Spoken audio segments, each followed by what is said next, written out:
Official ज्ञान बिंदु classes के यूट्यूब चैनल पर आप सभी का स्वागत करता हूं। आज हम पढ़ेंगे height and distance. Height and distance क्या होता है, इसको हिंदी में कहते हैं ऊंचाई एवं दूरी। देखो, ऊंचाई एवं दूरी, ऊंचाई एवं दूरी,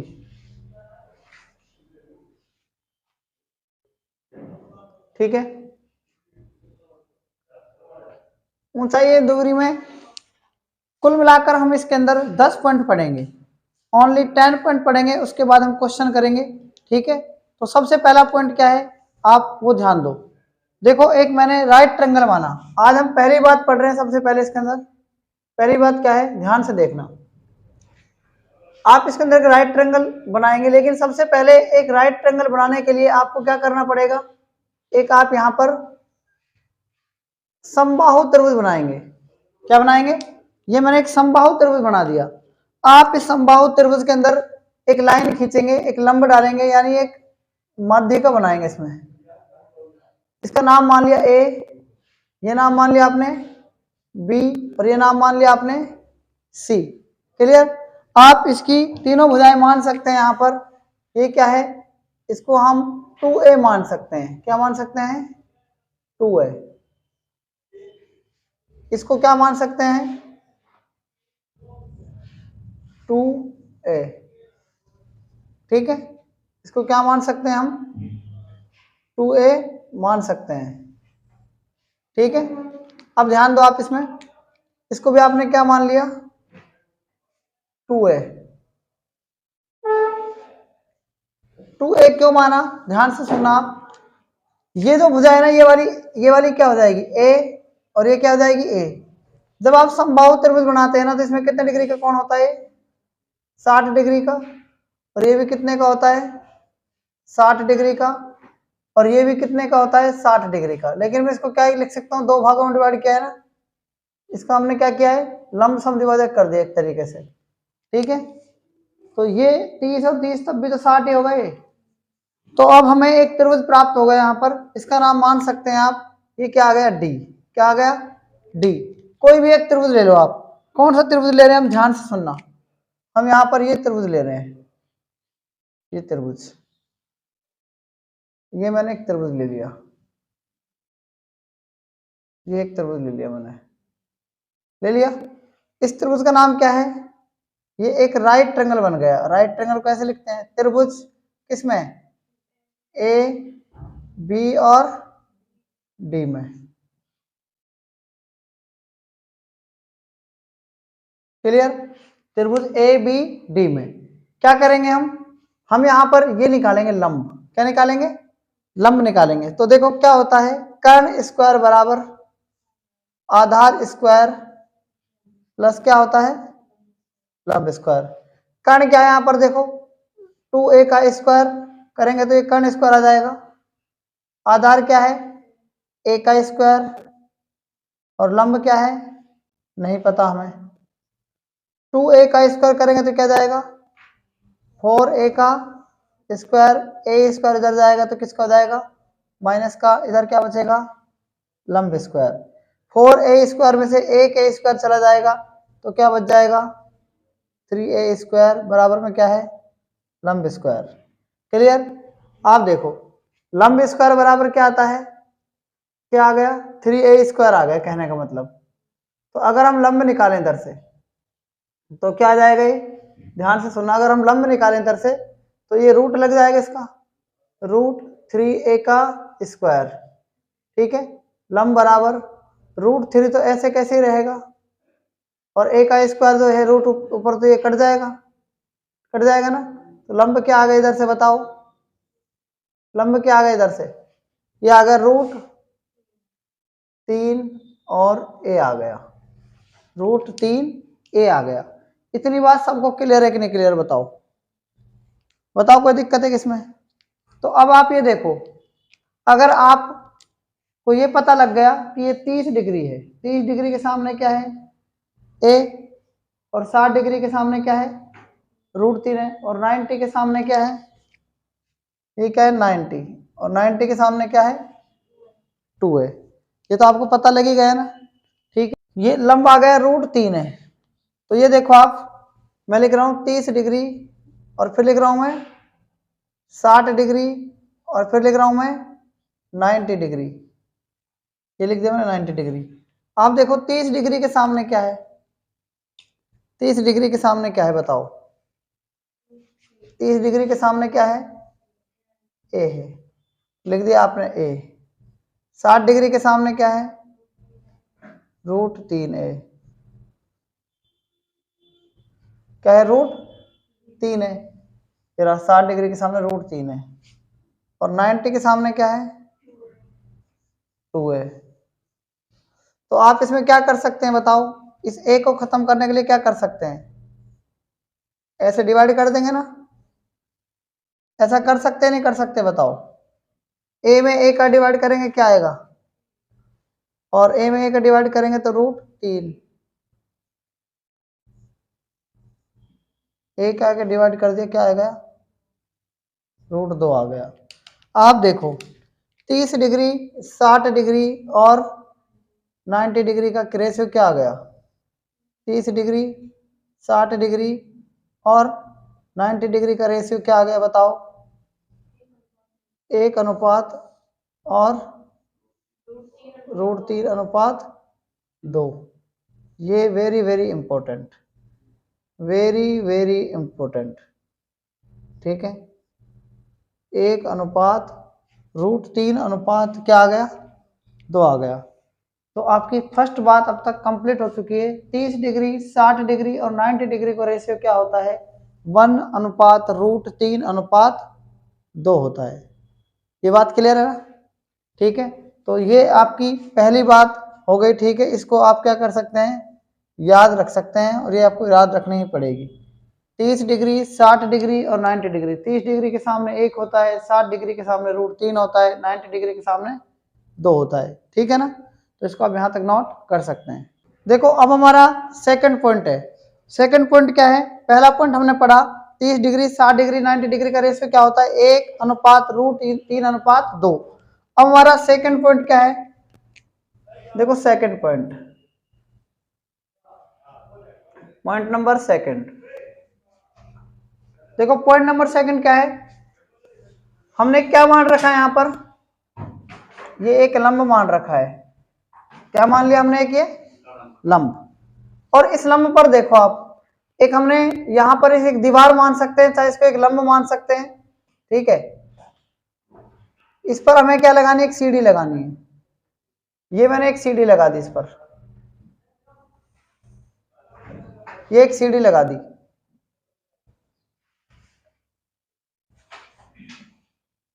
ये मैंने क्या लगा दी इस पर, सीढ़ी लगा दी, ठीक है।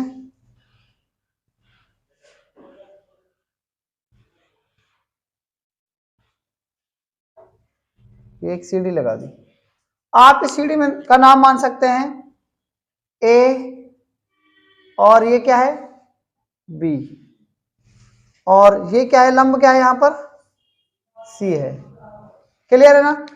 आपने ये सीढ़ी लगा दी, सीढ़ी की लंबाई आपने क्या मान ली, सीढ़ी की लंबाई मान ली आपने एल, क्या मान ली।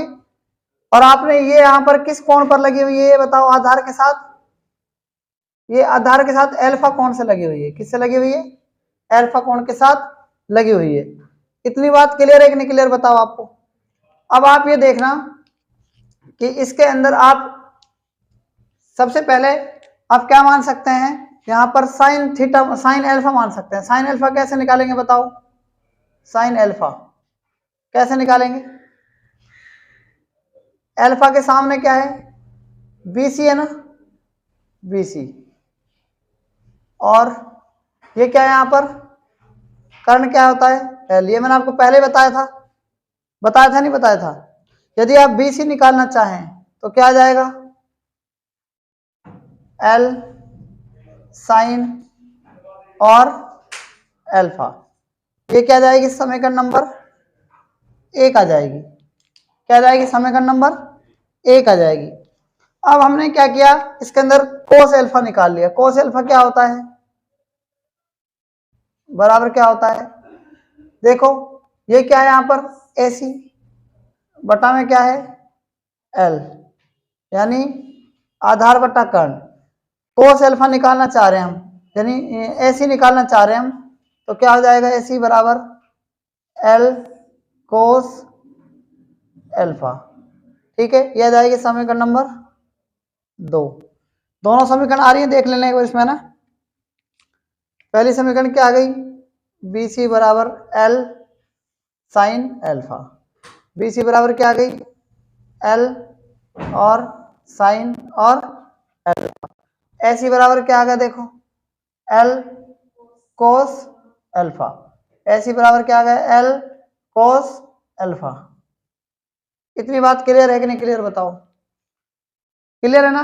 ये किसके अंदर है, ये किसके अंदर लिया हमने, ये त्रिभुज किसके अंदर लिया, A C और B के अंदर, किसके अंदर लिया, त्रिभुज A C B में, त्रिभुज A C B में, क्लियर है ना।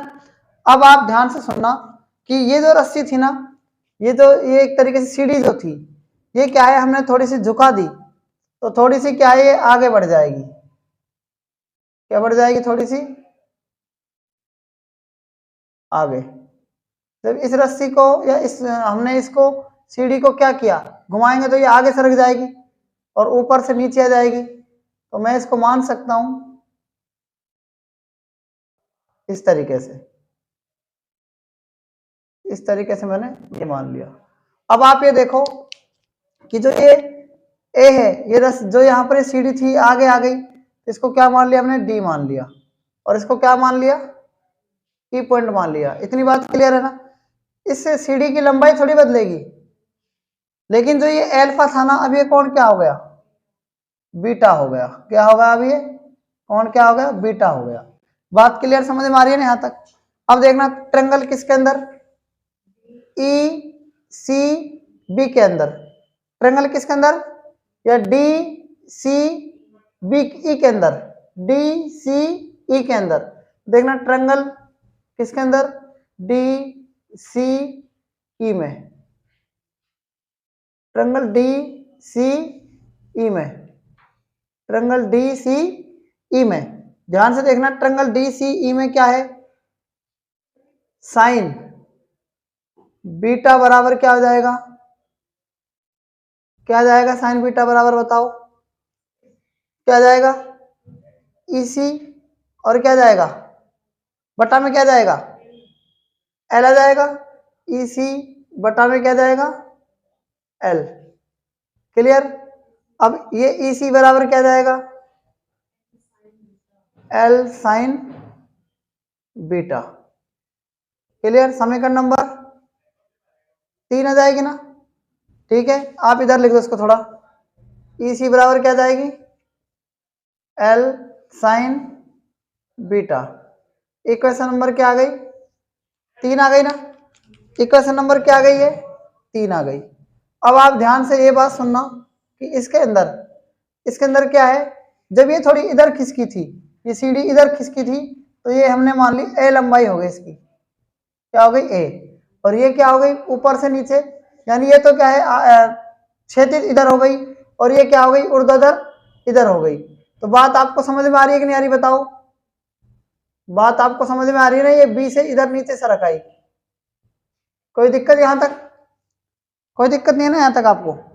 उसके बाद देखो, अगर मैं कोस बीटा निकालना चाहूं तो कोस बीटा क्या निकलेगा, बराबर में आधार क्या है इसका बताओ, CD है ना, बटा में क्या है आधार कर्ण क्या है L, तो ये क्या जाएगा CD बराबर क्या जाएगा L कोस बीटा, CD बराबर क्या जाएगा L cos beta. Equation number क्या जाएगी 4 आ जाएगी। इक्वेशन नंबर क्या जाएगी 4। अब मुझे बताओ इसमें A का रेशियो क्या है और B का रेशियो क्या है, कितनी किसकी थी ये। ठीक है, तो ध्यान से सुनना, मैं A और बटा में B का रेशियो निकाल रहा हूं, A बटा में B। अब बात कर रहा हूं किसकी, A बटा B की। देखो A कितना है बताओ, ये पूरी लंबाई कितनी है बताओ, पूरी की पूरी लंबाई, पूरी लंबाई कितनी है, ये पूरी लंबाई क्या है DC है, और अगर इसमें AC माइनस कर दे तो A आ जाएगा। तो डी सी माइनस क्या लिख सकते हैं इसको, माइनस सी डी माइनस क्या लिख सकते हैं,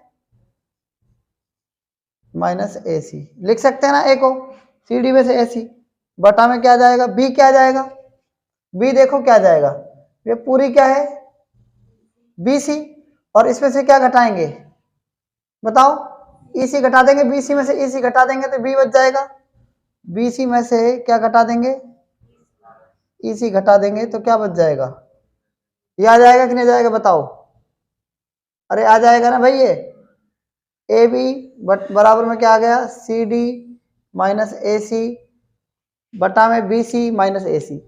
आपको इसमें मान रखना है बस, आप देखो ए बटा बी बराबर में क्या है, सी डी का मान क्या है बताओ, सी डी का मान है एल कॉस बीटा, और ए सी का मान क्या है, ए सी का देखो क्या है, एल कॉस अल्फा बटा में क्या है, बी क्या है, बी सी क्या है, एल साइन अल्फा माइनस, और इसी का मान क्या है, एल साइन बीटा, यही है। अब क्या करेंगे आप, एल इसमें से कॉमन आ जाएगा, एल क्या आ जाएगा, कॉमन आ जाएगा, एल कॉमन आ जाएगा, क्या बचेगा, cos beta minus minus cos alpha, यही बचेगा ना, यही बचेगा ना, बटा में क्या जाएगा, नीचे एल कॉमन बचेगा, sine alpha minus sign beta, clear है ना।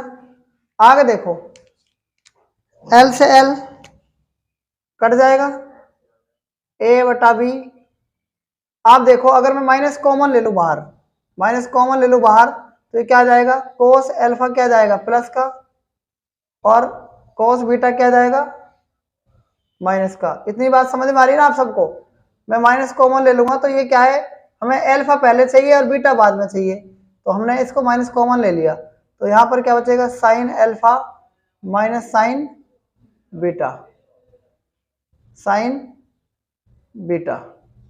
अब देखो आप ए बटा बी फॉर्मूला लगा सकते हैं, यहाँ पर हम कौन सा फॉर्मूला लगेगा, cos alpha minus cos beta का फॉर्मूला क्या होता है, cos alpha minus cos beta का माइनस, और फिर से माइनस, माइनस और आ गया, और ये होता है cos C minus cos D का फॉर्मूला। कहने का मतलब cos C minus cos D का फॉर्मूला क्या होता है, sine C plus sine D, sine C plus D होता है ना, है minus 2 sine C plus D बटा में क्या है 2, एक तो ये होता है इनटू में साइन अल्फा माइनस, यही होता है ना, बटा में 2, ये फॉर्मूला होता है। आगे बटा में देखो, बटा में साइन सी माइनस साइन डी का क्या होता है, 2 साइन अल्फा माइनस बीटा बटा में क्या है 2, इनटू में क्या है, इनटू में क्या है cos alpha minus alpha plus beta बटा में 2, यही होता है कि बताओ फॉर्मूला। कोई दिक्कत है इस फॉर्मूले में, आप देखो माइनस से तो माइनस प्लस हो गया ना, 2 से ये 2 कट जाएगा, साइन अल्फा माइनस बीटा बटा 2 से ये कट जाएगा, कट जाएगा, ए बटा बी बराबर में साइन बटा कोस, सेम है ये संख्या, साइन बटा कोस क्या होता है बताओ, साइन बटा कोस क्या होता है, tan अल्फा प्लस बीटा बटा में क्या है 2 है, ठीक है क्लियर यहाँ तक।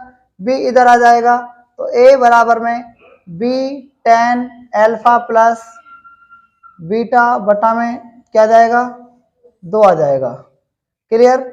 ये क्या है, ये आपका सेकंड पॉइंट आ गया, ये second point very very important, ठीक है। a बराबर b tan alpha plus beta बटा में 2 होता है, ठीक है। ये जो है ये भी क्या है, वेरी वेरी इंपॉर्टेंट, ठीक है, वेरी वेरी इंपॉर्टेंट, डायरेक्ट पूछा जाता है ये कई बार, ये आपको डायरेक्ट पूछा जाता है कि ए बराबर क्या होता है, बी टेन अल्फा प्लस बीटा बटा में 2, तो इसको भी आप नोट कर सकते हैं। देखो 2 पॉइंट पढ़ने के बाद अब हम पढ़ेंगे पॉइंट नंबर 3। देखो थर्ड पॉइंट, ध्यान से देखना, मैंने क्या मान रखी, सबसे पहले यहाँ पर एक मीनार मान ली, क्या मान ली मैंने, एक मीनार, इसको आप बोल सकते हैं मीनार, और इसको हमने एच से दर्शा रखा है, किससे दर्शा दिया, एच से। तो ये आधार के साथ देखना, ये क्या है, एक टॉप पॉइंट इस मीनार का, क्या है, टॉप पॉइंट, नीचे से एक आदमी इसको देख रहा है, इसको नीचे से एक आदमी यहां से देख रहा है, कितने डिग्री एंगल से देख रहा है, 60 डिग्री एंगल से देख रहा है, ये 90 डिग्री पर मीनार होगी हमेशा, ये साइड 60 डिग्री, ये 90 डिग्री, तो ये कितना हो जाएगा, 30 डिग्री। देख रहा है यहाँ पर 60 डिग्री के सामने क्या होता है, √3 होता है कि नहीं होता, बताओ, होता है ना, और 30 डिग्री के सामने क्या होता है, 1 होता है, तो ये रेशियो आ गया, √3 का 3, ये 60 डिग्री का रेशियो, और 30 डिग्री के सामने कितना कितना रेशियो, 1। इतनी बात क्लियर है। मैं यहाँ पर नाम मान रहा हूँ ए, ये क्या मान लिया मैंने, बी, और ये पॉइंट नंबर क्या मान लिया मैंने, सी। सी पर एक प्रेक्षक देख रहा है, ऑब्जर्वर है, मतलब देखने वाला, ठीक है। अब आप मुझे बताओ √3 की वैल्यू क्या है, एच के बराबर है, तो 1 की वैल्यू क्या जाएगी, √3 की वैल्यू किसके बराबर है, एच के बराबर, तो 1 की वैल्यू किसके बराबर आ जाएगी, एच बाई √3। इतनी बात समझ पाए नहीं समझ पाए, बताओ आप, समझ पाए ना, √3 की वैल्यू एच के बराबर, तो 1 की वैल्यू एच बाई √3 के बराबर, समझ में आया इतना। अब देखो आगे, इस पे 60 डिग्री के 60 डिग्री पर नहीं देखकर ये व्यक्ति, एक दूसरा व्यक्ति उसको, इसको कितने डिग्री पर देख रहा है, 30 डिग्री पर। इतनी बात समझ में आ गई कि नहीं, बताओ, ये 30 डिग्री पर देख रहा है, ताकि उसको ये चीज क्लियर दिखे, ठीक है ना, ताकि उसको ये चीज क्या दिखे, क्लियर दिख जाए। अब देखना आप आगे क्या करेंगे हम,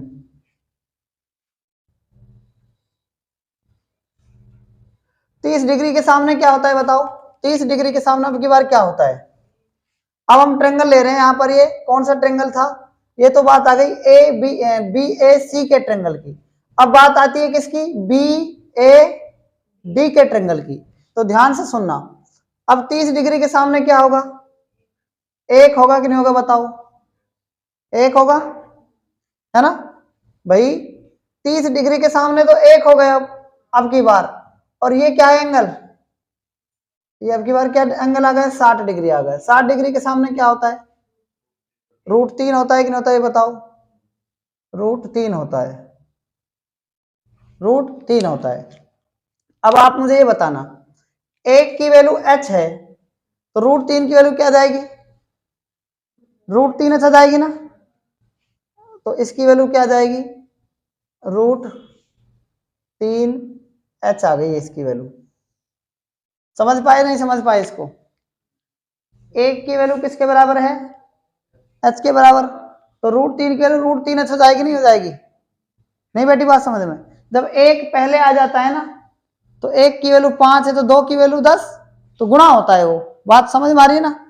अब ध्यान से देखना, अब ध्यान से देखना कि ये वैल्यू क्या है बताओ, ये वैल्यू क्या है आपकी, ये वाली है, और इसकी पूरी वैल्यू क्या है बताओ, ये वाली है। तो ये वैल्यू कैसे निकाल देंगे अपन, ये तो आ गई ये वैल्यू, और ये आ गई ये वैल्यू, तो अब आप ये वैल्यू कैसे निकाल सकते हैं, ये वैल्यू निकाल सकते हैं ना, कैसे निकालेंगे, ध्यान से सुनना, √3h में से क्या माइनस कर देंगे बताओ, h बटा √3, क्लियर है कि नहीं क्लियर, यानी एडी में से मैं क्या घटा दूं, ऐसे घटा दूं, एडी में से क्या घटा दूं, ऐसे घटा दूंगा, तो क्या बच जाएगा, तो क्या बच जाएगा, देखो, √3h माइनस h बटा √3, समझ में आ गया, बटा में 1 मान लो, इसको इससे गुणा कर लो, क्या जाएगा, √3h को √3 से करेंगे 3h आ जाएगा, माइनस h को 1 से करेंगे h आ जाएगा, और बटा में क्या जाएगा, √3 एकम √3 आ जाएगा।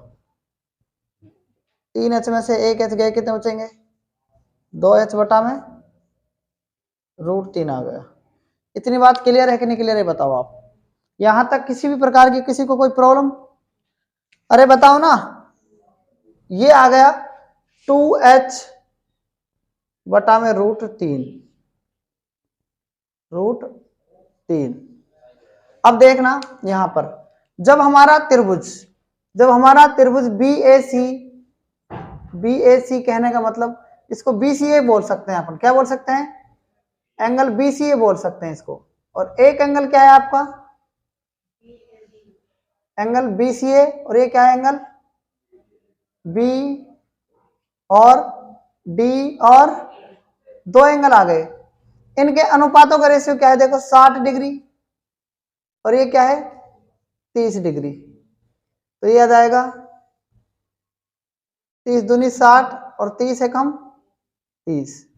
तो बात आ गई कि नहीं आ गई समझ में?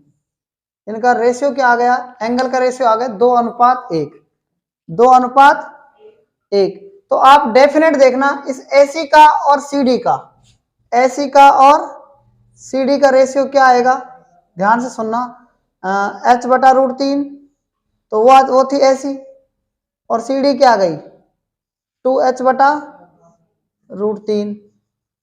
तो h बाई √3 और h बाई √3 से कट जाएगा, इसका मतलब इसका भाग इसमें देंगे 1 आएगा, तो 1, और यहां पर क्या जाएगा 2। तो मैं आपको समझाना क्या चाह रहा हूं, आप मेरी बात ध्यान से सुनना। मैं आपको समझाना ये चाह रहा हूं, अगर 60 डिग्री यहां पर हो, ये फर्स्ट और ये क्या है सेकंड, अगर 60 डिग्री हो और 30 डिग्री हो, तो यहाँ का रेशियो डायरेक्ट आप याद रख सकते हैं, 30 दूनी 60, 30 से कम 30, तो इसकी वैल्यू 1:2 आ जाएगी। समझ में आगे कि नहीं आगे बताओ। यदि एंगल का रेशियो 60 डिग्री से 30 डिग्री अगर हो जाता है, तो इसका रेशियो क्या हो जाएगा, 1:2। समझ में आया कि नहीं आया बताओ, डायरेक्ट पूछा जाता है, ठीक है। तो इसका जो रेशियो है ना, वो 1:, क्या जाएगा 2 आ जाएगा। क्लियर है कि नहीं क्लियर बताओ। यदि 60 और 30 है तो 1 और 2 आएगा, यदि 30 और 60 है तो यहां पर 2 और 1 आएगा। तो तीसरी बात आपको ये समझ में आ गई, यदि इनके एंगल का रेशियो कितना है 2:1 है, तो इनके आधार का रेशियो क्या आ जाएगा 1:2 आ जाएगा। तो इस बात को भी आप नोट कर सकते हैं। देखो क्वेश्चन नंबर 1, सबसे पहले क्वेश्चन को ध्यान से पढ़ो। एक नाव किसी प्रेक्षण टावर से दूर जा रही है, एक नाव किसी प्रेक्षण टावर से कहां जा रही है, दूर जा रही है। जब ये प्रेक्षण टावर से 50 मीटर की दूरी पर है, कहां पर है, जब यह प्रेक्षण टावर से 50 मीटर की दूरी पर है। बात समझ में आ रही, ठीक है। कहने का मतलब एक नाव किसी प्रेक्षण टावर से दूर जा रही है। एक प्रेक्षण टावर तो ऐसे खड़ा होता है, मैंने आपको बताया, कोई टावर हो, कोई मीनार हो, कोई गुंबद हो, ऐसे कोई चीज हो, या कोई ऐसे एक तरीके से खंबा हो, कुछ भी हो सकता है। इससे कोई एक नाव किसी प्रेक्षण टावर से दूर जा रही है, इसका मतलब जब ये प्रेक्षण टावर से 50 मीटर की दूरी पर है, यानी ये कितनी दूरी पर है, 50 मीटर की दूरी पर है। समझ में आया कंसेप्ट आपको, ये कितनी दूरी पर है, 50 मीटर की दूरी पर है। प्रेक्षण टावर को आप मान सकते हैं ए, और ये क्या है बी। क्लियर यहां तक। अब आगे देखो, तो वह 50 मीटर की दूरी पर तो हमने यहां पर कर दिया, ये पॉइंट सी है। तो वह प्रेक्षक की दृष्टि से 60 डिग्री का अवनमन कोण बनाती है। तो मैंने आपको अभी उन्नयन कोण और अवनमन कोण में बताया नहीं है। अवनमन कोण में नीचे से ऊपर देखते हैं, और उन्नयन कोण में ऊपर से नीचे देखते हैं। तो ये यहां से प्रेक्षक था, वो इसको ये देख रहा है, यहां से कितने डिग्री का कोण बनाती है, 50 डिग्री का, 60 डिग्री का,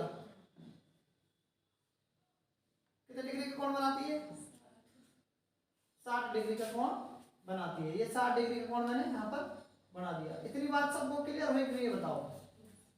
अब आगे कह रहा है 8 सेकंड के बाद, बना दी, यहां तक हमने बात कर ली। 8 सेकंड के बाद, कितने सेकंड के बाद? 8 सेकंड के बाद अवनमन कोण कितना डिग्री हो जाता है? तो 30 डिग्री यहां पर होगा अवनमन कोण। ये 8 सेकंड के बाद, 8 सेकंड के बाद आपको मैं यहां लिख रहा हूं 8 सेकंड बाद। आप बताओ ये अवनमन कोण यहां से कहां हो जाएगा? यहां पर हो जाएगा, यानी ये कितना डिग्री हो जाएगा? 30 डिग्री हो जाएगा। कितनी बात हमको समझ में आ रही है ना, ये 30 डिग्री कैसे हुआ? तो ये 8 सेकंड में तो हुआ, यहां तक तो बात खत्म हो गई। अब 8 सेकंड में आगे चलेगा ये, तो 8 सेकंड में कितना होगा ये? 30 डिग्री, 30 डिग्री हो जाती है। अवनमन कोण कितनी डिग्री होता है? 30 डिग्री हो जाता है। ठीक है, आगे देखो, आगे क्या कह रहा है? तो यह है मानते हुए कि नाव ठहरे हुए पानी में चल रही है। क्यों? क्योंकि अगर पानी चलता हुआ रहेगा तो स्पीड बढ़ भी सकती है, फिर नाव दूरी वाला सवाल बन जाएगा। नाव की लगभग स्पीड बताइए। तो आप मेरी बात को ध्यान से सुनना। जब ये रेशियो 60 डिग्री था और ये 30 डिग्री था, तो ये 50 मीटर, तो ये 100 मीटर हो जाएगी कि नहीं हो जाएगी? बताओ डायरेक्ट किससे हो जाएगी? क्योंकि रेशियो डबल होता है, ये वाली, ये 50 है तो ये 100 हो जाएगी, क्योंकि ये 60 है तो ये 30 है, तो ये 50 है तो ये 100 हो जाएगी, डबल हो जाएगी ना। समझ में आ गया ना कंसेप्ट आपको? तो ये 50 मीटर है ना, तो ये कितनी हो जाएगी यहाँ पर? 100 मीटर। तो ये बताओ आपको क्या पूछ रहा है? स्पीड पूछ रहा है। तो देखो स्पीड बराबर होता है डिस्टेंस अपॉन में टाइम होता है। स्पीड बराबर क्या होता है? डिस्टेंस अपॉन में टाइम होता है। ये आपको पता होना चाहिए। क्लियर है ना? तो स्पीड आपको निकालनी है, बराबर में डिस्टेंस कितनी है? 100, और टाइम कितना है आपका? 8 सेकंड। लेकिन हमें क्या करना है? ये मीटर पर सेकंड में है, तो हमें किस में करना है? किलोमीटर प्रति घंटा में। तो किलोमीटर प्रति घंटा को बदलने के लिए क्या करते हैं? 18/5 से मल्टीप्लाई करते हैं। ठीक है, आप देखो ये कितना है? 8 पंच 40 हो गया, तो 20 से काटो, 20 दूनी 40 और 20 पंच 100, और 2 एकम 2, 2 9 18, 9 पंच 45। तो इसकी स्पीड कितनी आ जाएगी? 45 किलोमीटर प्रति घंटा।